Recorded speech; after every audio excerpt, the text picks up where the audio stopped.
অনেকেরই পছন্দ পাহাড়, অনেকের আবার সমুদ্র।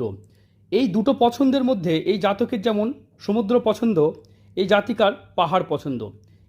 এর উপরও ভাগ্য কিন্তু ডিপেন্ড করে। যদি আপনার পছন্দ পাহাড় হয় কী ফল দেয়, আর যদি সমুদ্র হয় কী ফল দেয়। দেখুন, যারা নিরিবিলি একাকিত্বে থাকতে চায় তারা কিন্তু পাহাড় ভালোবাসে। এদের জীবনে সফলতা কিন্তু একা পেয়ে থাকে।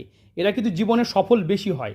কারণ পাহাড় পছন্দ করা মানুষগুলোর মধ্যে আমি লক্ষ্য করে দেখেছি বিগত 27 বছরে যে তারা কিন্তু একাকিত্বতা এবং কেউ সাহায্য না করলে নিজের যোগ্যতায় ভাগ্যকে গড়তে জানে এবং নিজেই কিন্তু ভাগ্য গড়ে।